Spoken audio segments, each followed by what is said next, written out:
Everyone wants to get rid of that pesky belly fat. The challenge is that you can't pick where your body burns fat when you exercise, or at least, that's what I thought.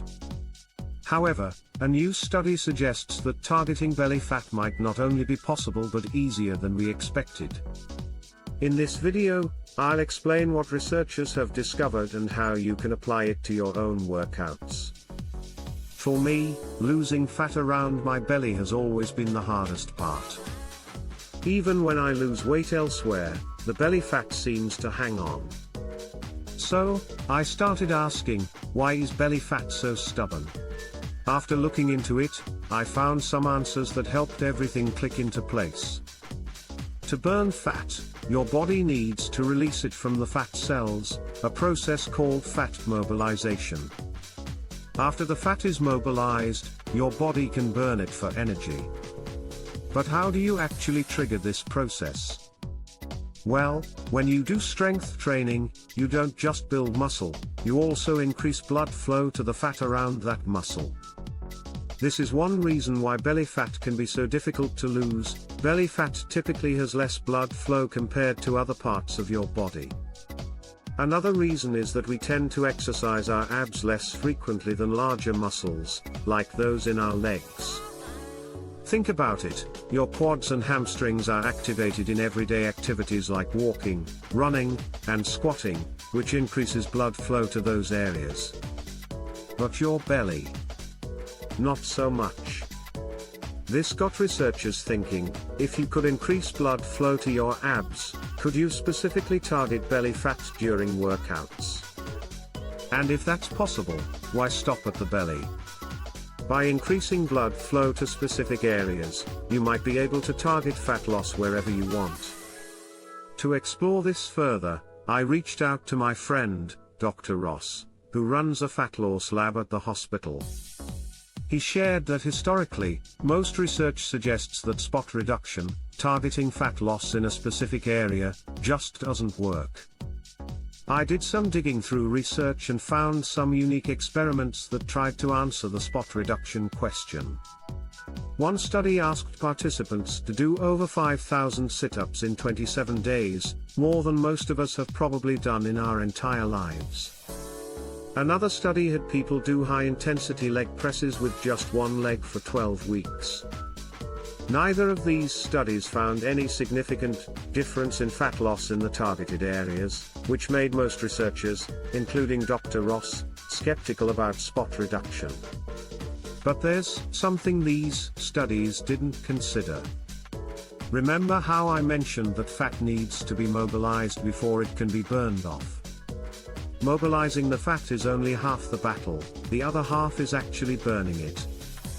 That's where a 2023 study comes in, which focused on doing both. The study's design was solid. Researchers split 16 overweight men into two groups, one focused on spot reduction and the other served as the control.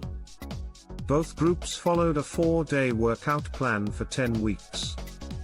The control group did 45 minutes of treadmill walking, while the spot reduction group did a shorter 27-minute treadmill workout combined with 2 ab exercises, crunches and torso rotations.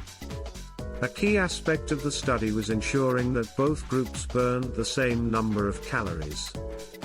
This is important because if one group burns more calories than the other, it's hard to say whether any fat loss was due to targeting specific areas or simply because more calories were burned. After 10 weeks, both groups lost about the same amount of body fat overall. However, the spot reduction group lost 2.5 times more fat from their belly compared to the control group. Interestingly, the treadmill-only group lost more fat from their legs than the spot reduction group, which supports the idea of targeted fat loss, since they did more leg work. Of course, the study had its limitations.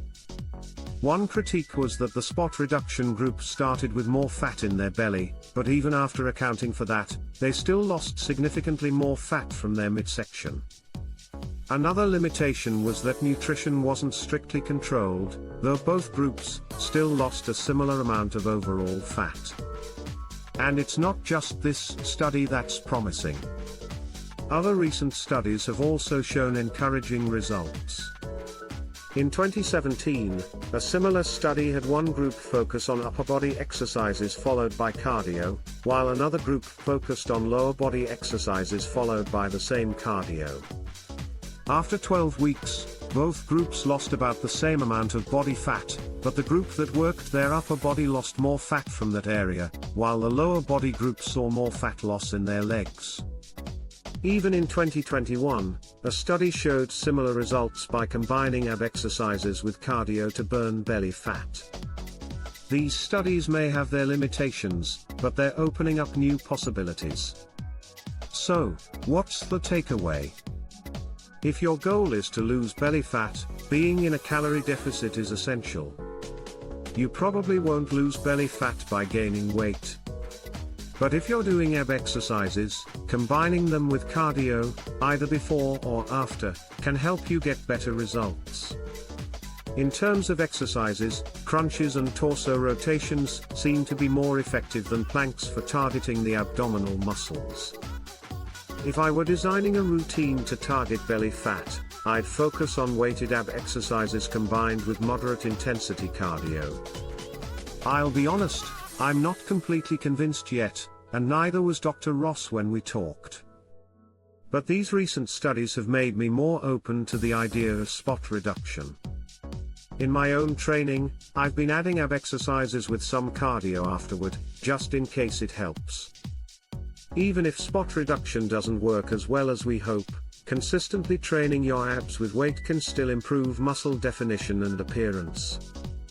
But remember, most of your success will come from sticking to the basics. Diet plays a huge role in losing belly fat, and many people underestimate how many calories they're consuming. Thanks for watching, and I'll see you next time.